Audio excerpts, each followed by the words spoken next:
5 relatos verdadeiros de terror, lendas urbanas. A moradia da minha avó situava-se no interior e era rodeada por vastas montanhas. O sustento das pessoas estava atrelado aos recursos dessas montanhas. As vilas ali costumavam escavar as montanhas. As pessoas extraíam diversos tipos de pedras e areia dessas elevações. Assim, era simples observar buracos de tamanhos variados nas regiões que tinham sido mineradas. Quando começava a chover, os buracos enchiam-se de água. As pessoas não tinham noção da profundidade desses buracos e do risco que se ocultava dentro deles. As crianças, aos pés da montanha, frequentemente subiam para se divertir. Entre essas crianças, a mais destemida costumava escolher buracos profundos para nadar. Um par de crianças da vila que residiam próximas à casa da minha avó decidiu dar uma olhada, mas quando escureceu, apenas o irmão mais novo retornou. O menino informou a todos que não sabia para onde sua irmã havia ido. Todos aguardaram por um longo período. Já estava escurecendo e a irmã mais velha ainda não havia voltado. Os adultos da família se mostraram bastante preocupados e começaram a procurá-la na vila e nos arredores. Algumas pessoas na vila, na ocasião, mencionaram que tinham visto as duas irmãs subindo a montanha para brincar por volta das 3 ou 4 horas da tarde. Então, relataram à família sobre ir até a montanha para procurá-la. Após ouvir que os adultos da família estavam cientes de um mau presságio, correram para a pedreira em busca da irmã mais velha. Iniciaram a busca pela pedreira e pelos buracos. Depois de procurar por um tempo, a mãe, de repente, avistou algo estranho à distância. A mãe se aproximou um pouco mais para ver melhor e avistou a bola do filho flutuando no poço. Com uma premonição de que algo estava errado, a mãe chamou alguns familiares e correu até lá para verificar o que havia acontecido. Quando chegaram ao local e olharam para baixo, as pessoas puderam deduzir que aquele era o buraco mais profundo, pois o fundo não era visível e sua área era bastante ampla. Mais uma vez, a mãe notou algo em uma grande pedra próxima ao buraco. Era um par de sapatos, provavelmente pertencentes às suas filhas. Imediatamente, um homem pulou na água para resgatar a criança. Após muito tempo e esforço, o homem conseguiu emergir com a menina em seus braços. Depois de ser salva, porém, uma irmã infelizmente faleceu, com o estômago inchado devido a toda a água que havia engolido. A mãe, tristemente, desabou, enfrentando a perda de sua filha. Então, quando a mãe chegou em casa, usou uma vassoura para varrer a residência e, em seguida, golpeou seu filho com ela. Ela acreditou que a morte de sua filha deveria ser culpa do menino e descontou tudo nele. Somente quando o irmão mais novo honestamente explicou o que ocorreu naquele dia, revelou que ele e a irmã estavam jogando futebol muito perto do buraco.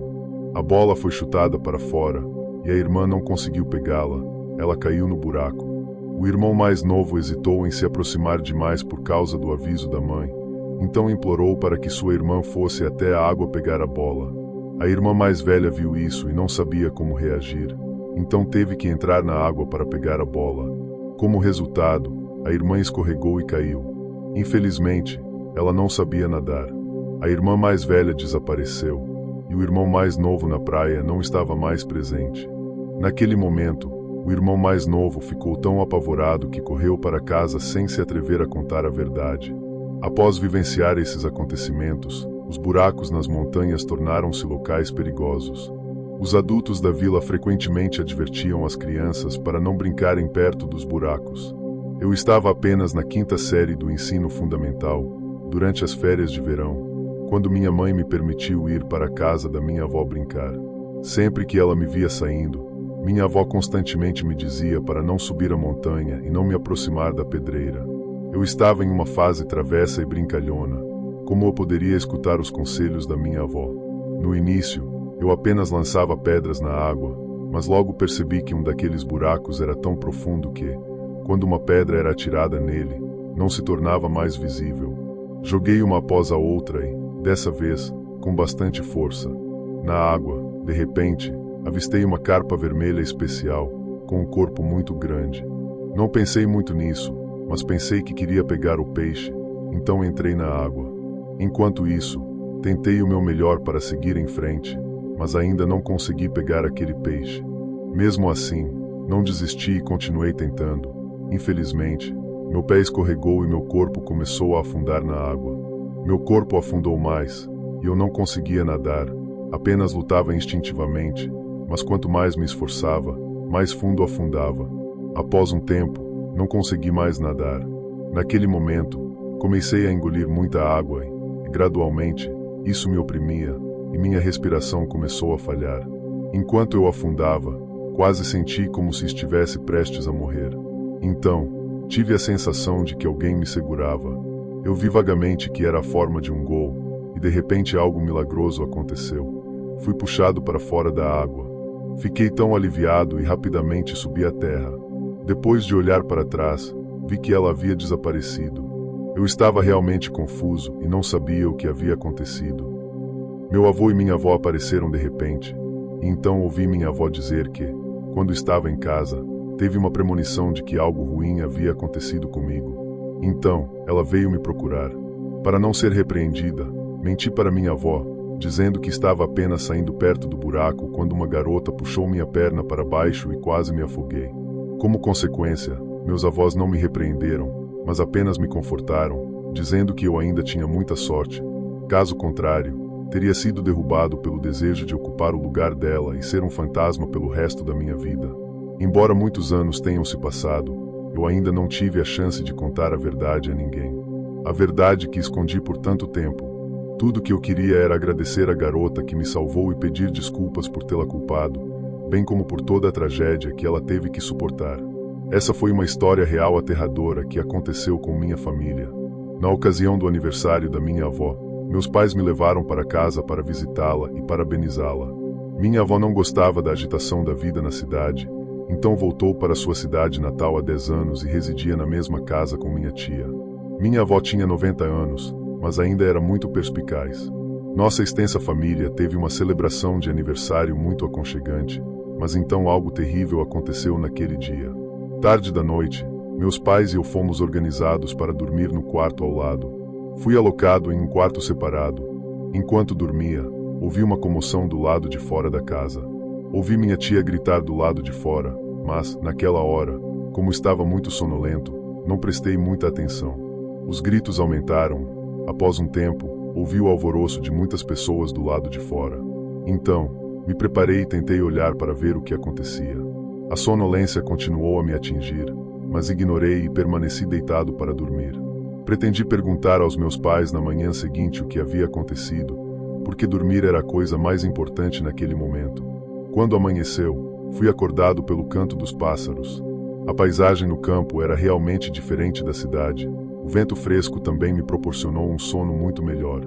Eu saí furtivamente do meu quarto, não sabia que horas eram. Não ouvi minha mãe acordar, como de costume. Hoje geralmente era tão confortável. De repente, vi no canto da parede uma pilha de cinzas. Isso me deixou curioso. Parecia ser uma pilha de notas e fichas que foram queimadas na noite anterior. Mas por que estariam aqui? Fiquei intrigado. Poderia ser que a confusão da noite passada tinha algo a ver com essas coisas. Também achei difícil entender, porque ontem era obviamente a festa de aniversário da minha avó, então quem queimaria papel, moeda e documentos assim? Para o que eu sabia, isso era um costume das minhas tradições de aldeia. No entanto, mais tarde, meus pais me contaram sobre a noite anterior. Ouviram minha tia gritar e todos correram para fora para verificar. Naquele momento, descobriram que ela havia caído no quintal. Ninguém sabia o que havia acontecido. Ao ver minha tia inconsciente, todos expressaram preocupação. Meu primo tentou reanimá-la, mas a situação era crítica, pois ela não conseguia mais ver e respirar. Contudo, após um período de tratamento intensivo, minha tia despertou. Nesse momento, ela parecia extremamente apavorada e assustada. Continuava gritando: "Solte, solte". Seu rosto estava pálido e suado. Ela parecia ter testemunhado algo terrível. Então, todos pensaram que ela havia avistado um fantasma e convidaram um xamã para exorcizá-la. O xamã montou um palco e começou a realizar feitiços. Foi também a primeira vez que presenciei um exorcismo realizado por um xamã, que parecia muito sério e monstruoso. Durante a cerimônia, o xamã declarou que, na noite anterior, havia um fantasma. Ele veio para capturar a alma da minha avó, mas acidentalmente pegou minha tia por engano. Então, para resolver esse problema, o xamã nos pediu para preparar moedas e papel dourado para queimar. Em vez disso, tudo foi providenciado e feito por todos na minha família. Apenas minha avó estava ausente. Queimei o papel e implorei ao fantasma para sair do local e poupar minha mão. O fogo agora estava queimando intensamente, acompanhado pelo clamor das pessoas. Minha tia também estava melhorando. Todos a acalmaram, garantindo que estava tudo bem, que ela descansaria bem. Após concluir tudo, o xamã instruiu as pessoas na casa sobre algumas precauções para garantir que isso não acontecesse novamente. Naquela noite, meus familiares não conseguiam dormir. Só eu dormia como se nada tivesse ocorrido. Minha tia, então, lentamente recuperou a consciência. Seu rosto também ficou mais rosado. Todos ao redor foram informados de lado por uma folha quando perceberam que ela havia recuperado a consciência. Todos também estavam curiosos para saber o que havia acontecido. Meu primo tranquilizou minha tia, dizendo que estava tudo bem e que o xamã nos ajudou, então não havia nada a temer. Minha tia sorriu feliz e se sentiu segura. Ela começou a relatar o incidente aterrador que aconteceu naquela noite. Antes, após as comemorações de aniversário, ela lavou a louça e retornou ao seu quarto. O ar naquela noite estava bem frio. De repente, ela sentiu como se alguém estivesse se aproximando dela. Ela parou ao perceber que um homem também estava a observando. Virou a cabeça e questionou quem era. Como estava escuro, a figura se escondeu atrás da árvore. Era difícil para ela distinguir seu rosto. A sombra permaneceu, observando-a. Ela pensou que ele era um membro da família, mas não conseguia ver exatamente quem ele era. Questionou novamente o motivo de ele a assustar daquela maneira. De repente, a sombra se aproximou dela, com fumaça se espalhando ao redor. Ele olhou para ela com um olhar muito sombrio e aterrorizante. De repente, agarrou a mão de sua tia, fazendo-a gritar. Nesse momento, uma sensação de choque percorreu sua espinha. Ela sentiu o medo de ser agarrada. O mais aterrorizante, aquela sombra tentou puxá-la, arrastando-a para dentro, fazendo-a inclinar a cabeça para frente. Nesse ponto, ela estava tão apavorada que gritou por socorro. A sombra ainda a puxava, não importava o quanto ela chorasse. Felizmente, devido aos gritos, todos na casa acordaram e correram para salvá-la a tempo. Essa história ocorreu há muito tempo, mas ainda me lembro bem porque aconteceu no aniversário da minha avó. Quando eu tinha 8 anos, meus pais e eu nos mudamos para este bairro para residir em uma casa ao lado de um grande túnel. Distante da monótona tranquilidade do bairro, não havia nada de atrativo na área, apenas um grande túnel em cada extremidade da rua, que constantemente chamava minha atenção. Todas as tardes, quando voltava da escola, passava por uma das saídas dos túneis. Era estranho que essa saída, por algum motivo, estivesse bloqueada por barricadas. As pessoas da área pareciam estar familiarizadas com esse túnel misterioso, então ninguém se aproximou dele, exceto eu. Havia alguma magia misteriosa. Toda vez que me afastava, o pequeno túnel criava uma atração estranha que me impedia de desviar o olhar dele. Pensei comigo mesmo que um dia, quando me tornasse adulto, entraria lá para explorar o túnel e descobrir quais coisas interessantes existiam lá dentro. O tempo passou gradualmente. Um dia, me tornei um adolescente. Tinha alguns amigos que compartilhavam a mesma curiosidade que eu na escola. Naquele dia, marcamos um encontro para explorar o misterioso túnel juntos. Estava no ponto de encontro quando já era tarde da tarde. Após um tempo, 2 dos meus amigos também chegaram correndo. Todos pareciam muito animados. Apenas eu mostrava confusão e nervosismo no rosto. Ao longo dos anos, o túnel abandonado na área onde morava havia se tornado famoso e era mencionado por muitas pessoas, deixando meus amigos curiosos para explorar o interior. Mas não importava o quanto meus amigos perguntassem. Para alguns que nunca tinham ouvido falar daquele túnel como eu não conseguia responder a todas as suas perguntas. Isso tornava o mistério do túnel ainda maior.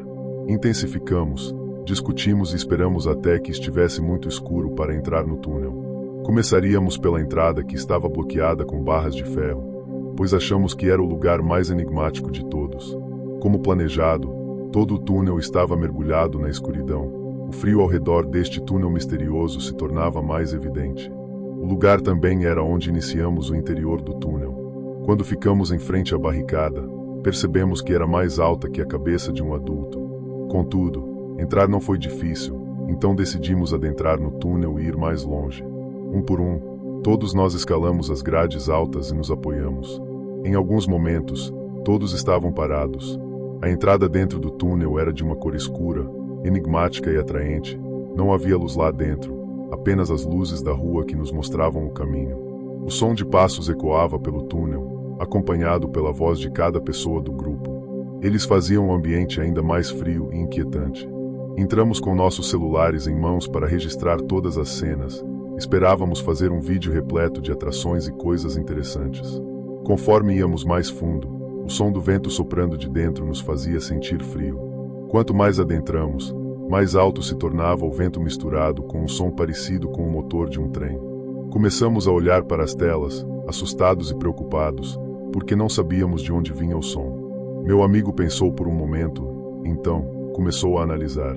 Ele conjecturou que a área acima do túnel estava degradada há muito tempo, revelando buracos que permitiam que o vento de fora entrasse, criando sons assustadores e inquietantes. O outro amigo do grupo discordou da última opinião, porque estávamos gravando vídeos sobre espiritualidade e fantasmas. Era impossível analisar suas coisas de um ponto de vista tão científico. Depois de pará-lo, olhando ao redor por um tempo, decidimos entrar para explorar mais. No caminho, de repente, lembrei da história deste túnel misterioso e contei aos meus amigos que esse túnel havia se tornado velho e deteriorado porque fora construído há muito tempo, mas ninguém o havia visitado recentemente. Essa informação deixou o túnel ainda mais interessante. Enquanto caminhávamos, nosso grupo acidentalmente descobriu um pequeno altar que havia sido erguido de forma rudimentar. A borda da placa estava rachada e coberta de poeira. O incenso colocado ao lado também havia se esgotado há muito tempo. A curiosidade artística despertou ainda mais. No começo, ficamos alarmados, mas pensamos que esse poderia ser o mistério por trás do túnel, a razão pela qual a entrada estava bloqueada, de qualquer coisa que fluísse ao redor, ou qualquer um para entrar, e teve que parar de funcionar. Era um pequeno altar. Acreditamos que o mistério do túnel fantasma aqui finalmente foi resolvido. Então, ficamos extremamente animados. Meus amigos, na época, também sugeriram que tirássemos uma foto comemorativa em frente à placa de pedra como prova de que estivemos lá. Após tirar algumas fotos, ficou muito escuro. Não queríamos permanecer lá, no lugar empoeirado, por muito tempo, então decidimos ir embora. Mas, após caminhar alguns passos, a pessoa segurando o telefone, registrando a viagem, de repente gritou, informando que o telefone havia quebrado. De repente, a energia foi desligada, e talvez o vídeo que gravamos até então estivesse perdido. Tentamos verificar a memória. Felizmente, antes que o telefone pudesse desligar, ele registrou todo o processo. Mas a alegria não durou muito, quando meu amigo, de repente, tremeu com sua transformação. Seus olhos mostravam pânico genuíno. Ele moveu os lábios e gritou para nós, mas não conseguiu emitir som. Sob seus pés, uma mão fria o agarrou do chão. Derrubando-o, meu amigo entrou em pânico e gritou: "Oh, cara!" Um homem com barba branca, cabelos grisalhos e olhos pretos tão profundos quanto buracos estava tentando segurar meu amigo. Os outros dois, que ouviram nosso amigo gritando tão alto, também ficaram surpresos. Então, viramos nossas cabeças para ver o que havia de errado. No chão, o homem mais velho estava tentando segurar firme. Não sabíamos se era real ou alucinação, mas foi o suficiente para assombrar o grupo. Meu amigo pisou na cabeça grisalha, todo o rosto do homem, com toda a sua força, e o homem mais velho foi lançado para fora. Suas mãos não seguravam mais a perna do meu amigo. O corpo inteiro do meu amigo, de repente, ficou pesado. Após ver isso, nós imediatamente corremos e rapidamente puxamos nosso amigo, antes que o aterrorizante homem pudesse nos perseguir. Corremos para salvar nossas vidas lá fora, sem nem mesmo nos atrever a olhar para trás. Meu amigo correu para a saída do túnel, quando, de repente, lembrou-se do telefone.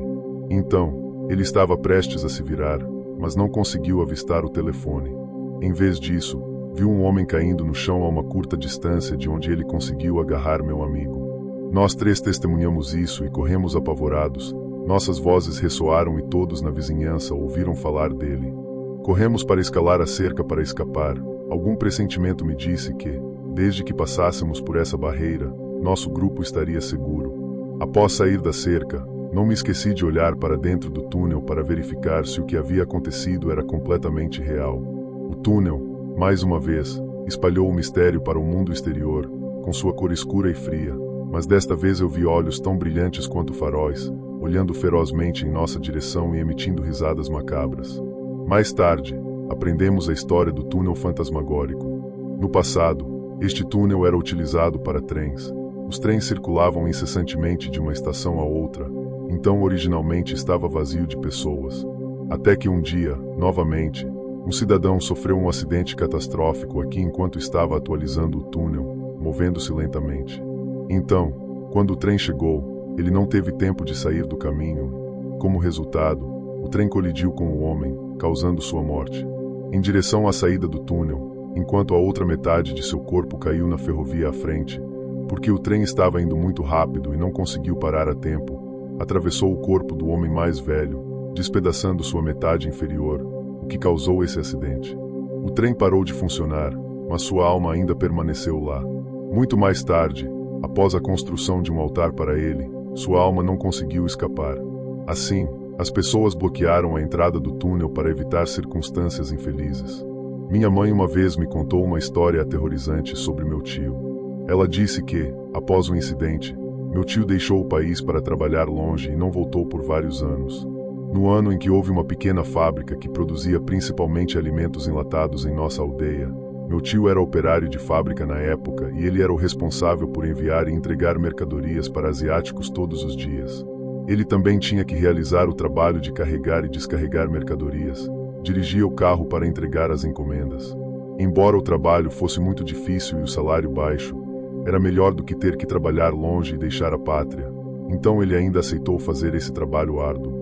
Uma vez, quando a temporada de colheita do macarrão se aproximava, muitas pessoas na fábrica cozinhavam seus empregos, e a força de trabalho não seria suficiente. Portanto, a fábrica providenciou que meu tio trabalhasse horas extras à noite. De um trabalhador, meu tio foi designado a um segurança. Na verdade, era bem seguro ali, então também era reconfortante para ele. Naquela noite, ele iria percorrer a fábrica por um tempo antes de dormir. Quando estava prestes a retornar para a fábrica, de repente viu uma figura sombria carregando uma grande pá, vindo dos fundos da fábrica. Meu tio pensou que essa pessoa poderia ser um ladrão de depósito. Ele ainda segurava uma pá e não sabia para que servia. Meu tio decidiu gritar com ele. Inesperadamente, quando o homem foi descoberto, jogou a pá para trás e pulou na parede para escapar. Observando a figura, ele pareceu assustado. Então, meu tio confirmou isso.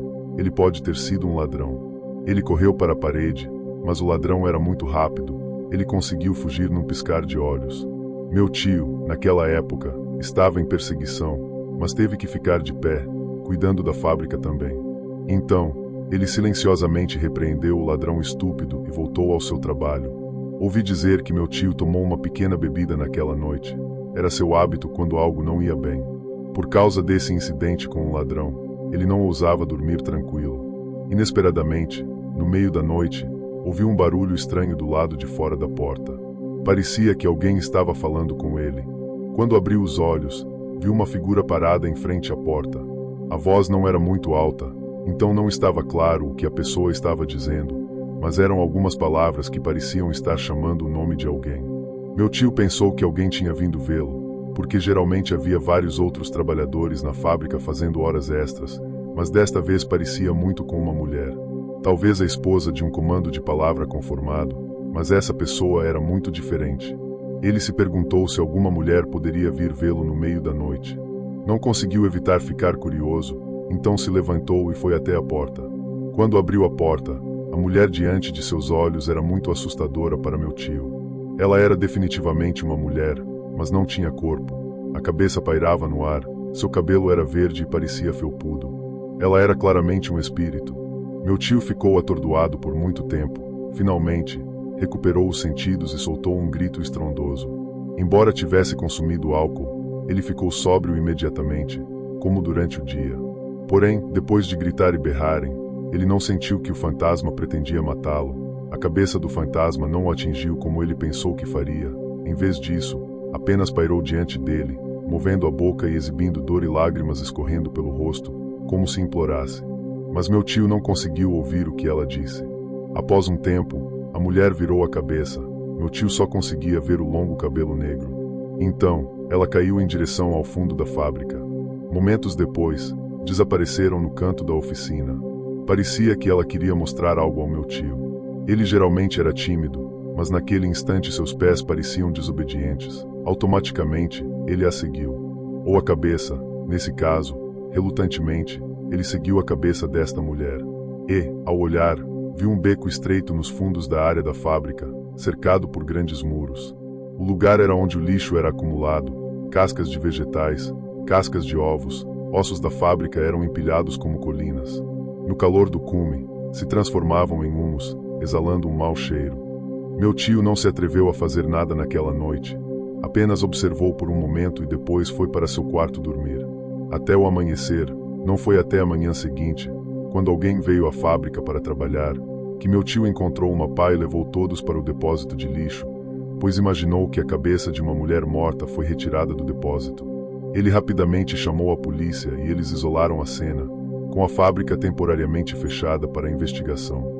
Os trabalhadores receberam 2 dias de folga do trabalho, mas as mercadorias ainda estavam em estoque, então meu tio ainda teve que entregar essas mercadorias. Cerca de 3 dias após a cabeça da mulher ter sido descoberta, meu tio e seu chefe foram até a sede do país para entregar as mercadorias.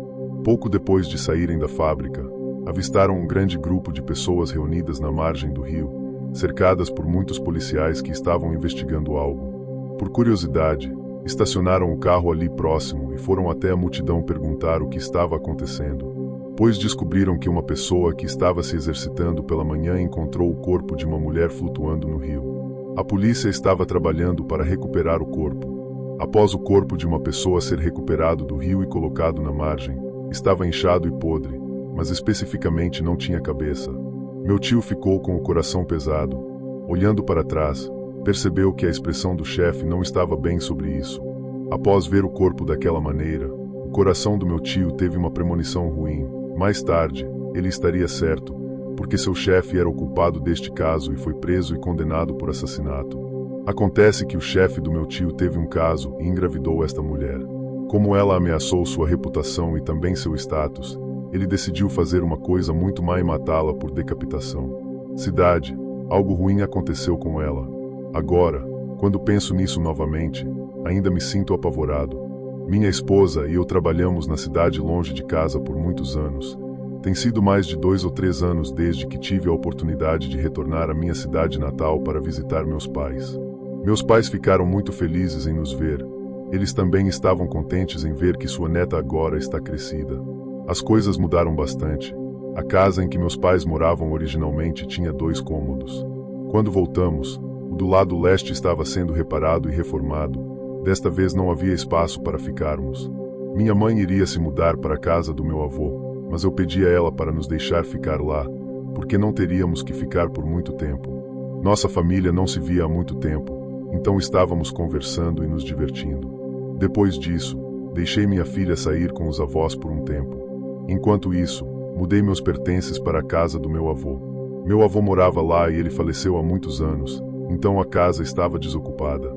Eu também raramente o mencionava para minha esposa, porque ele era um homem muito traiçoeiro. Quando era jovem, ele abandonou sua própria esposa e filhos impiedosamente por causa de sua amante. Até que ficou velho demais para andar, ele voltou para implorar que minha avó o perdoasse. Embora minha avó tenha aceitado perdoá-lo, a família não se importou com ele. No final, meu avô morreu de tuberculose. Naquela noite, após toda a limpeza ter sido feita, toda a nossa família dormiu no quarto onde meu avô costumava dormir. Minha filha, Nico, também ficou muito assustada quando estávamos lá. Foi preciso muito esforço para fazê-la dormir. Então, minha esposa e eu conversamos por um tempo, antes de conseguirmos dormir. Por volta da meia-noite, Nico de repente gritou em uma voz alta que assustou nós dois. Ela disse que havia um fantasma parado perto da cama, estendendo a mão para tocá-la. Eu não sabia se ela estava falando a verdade, mas para confortá-la e tranquilizá-la, peguei um pedaço de pau e fingi afugentar o fantasma. Mas Nico também apontou para a parede e disse que um velho estava parado ali, olhando para ela. Embora eu não conseguisse ver nada, ainda tentei fingir que vi e bati no ar com o pau, só para acalmá-la. Minha filha sempre mencionava aquele velho assustador, então eu tive que persuadi-la muito e segurá-la com firmeza, antes que ela pudesse dormir novamente. Nico nunca disse coisas tão estranhas antes, então minha esposa ficou um pouco preocupada, mas eu me senti normal sobre isso, porque ela ainda não estava acostumada com o novo lugar. Na próxima estrela, contei à minha mãe sobre isso e ela ficou tão brava que amaldiçoou um fantasma violentamente. Ela fez isso em parte para acalmar os medos da filha, mas desde que xingou, Nico estava tossindo constantemente. Minha mãe pensou que Nico poderia estar engasgando com a comida, então deu um tapinha nas costas dela e ofereceu um pouco de suco, mas isso não pareceu funcionar imediatamente. A expressão da mãe mudou e nos disse para não ficarmos mais naquele quarto, porque ela acreditava que meu avô estava assombrando Nico. No dia seguinte, no dia de Ano Novo, meu pai e alguns tios antigos da família foram visitar os ancestrais da família ou os túmulos. Minha esposa, Anika, ficou sozinha em casa. O cemitério ancestral da minha família ocupava uma área na maior parte da colina, e cada túmulo é cuidado e adorado durante esses feriados de Ano Novo. Apenas um dos meus velhos avós tinha juncos crescidos. Ninguém queria varrer e aparar a grama na frente do túmulo. Quando cheguei, também ouvi meu pai repreendendo com muita severidade. Ele esguichou muito limão e ameaçou meu avô para soltar minha filha, para não machucá-la. Isso me assustou um pouco. Após terminarmos nosso trabalho, fomos para casa rapidamente. Assim que entrei no quintal, minha esposa correu, saindo em pânico, dizendo que Nico havia ficado muito doente e teve que ser levada ao hospital mais cedo. Ela tossia continuamente, sem parar, não só isso, mas também vomitava muito catarro espesso e preto. Eu estava tão preocupado e corri para levar minha filha ao hospital distrital para exames. Inesperadamente, ela foi diagnosticada com tuberculose por alguém, uma doença extremamente perigosa e contagiosa. Essa notícia foi como um raio. Eu me perguntei como isso pôde acontecer. Como uma criança de 3 anos pode ter essa doença? Além disso, não havia nenhuma fonte de infecção em minha casa, então isso era bem absurdo. Nico foi hospitalizada. Ela fez tratamento por alguns dias, mas ainda não melhorou. Minha esposa e eu estávamos preocupados e com medo no corredor do hospital, quando, acidentalmente, encontramos um velho tio que eu conhecia. Ele veio ao hospital para ver o médico. Ele me encontrou para conversar em particular e parecia um pouco hesitante sobre falar comigo ou não. Ele disse que a aparência de Nico lembrava da condição do meu avô antes de morrer. Ele estava com medo de que Nico estivesse possuída por meu avô. Aparentemente, quanto mais o xingávamos, mais dano ele causava a Nico. Então, ele me disse para ir a seu túmulo para me desculpar sinceramente e prestar minhas homenagens. Talvez assim Nico pudesse ser salva. Fui para casa e contei a história aos meus pais. Embora eles não gostassem do que eu estava prestes a fazer, eles não se opuseram a mim, porque envolvia a vida de Nico. Logo depois disso, eu sinceramente levei um pouco de incenso para o túmulo do meu avô e fiz uma visita a eles. Me ajoelhei em frente ao túmulo, aparei a grama e implorei sinceramente ao meu avô para deixar Nico ir, porque ela era sua bisneta. Depois de tudo, ela não fez nenhuma culpa. Eu também agora admito meu erro. Chorei e implorei, não porque confessei minha culpa ou porque me arrependi de algo, mas porque senti que minha Nico era muito lamentável. Eu disse tudo o que poderia ser dito. Eu só podia implorar ao meu avô para não assombrar minha filha mais. E o milagre aconteceu. Quando voltei para o hospital, meu bebê parou de tossir e estava tão saudável como sempre. Só para ter certeza, eu a levei para o hospital na cidade grande para mais um check-up, e os resultados, desta vez, mostraram que seus pulmões estavam excepcionalmente saudáveis e que não havia nada de errado. Não sei se foi um diagnóstico errado do hospital anterior ou se minhas orações funcionaram, mas minha filha estava bem de qualquer maneira. Desde então, já se passaram 3 anos e não ouso trazê-la de volta para minha cidade natal nunca mais.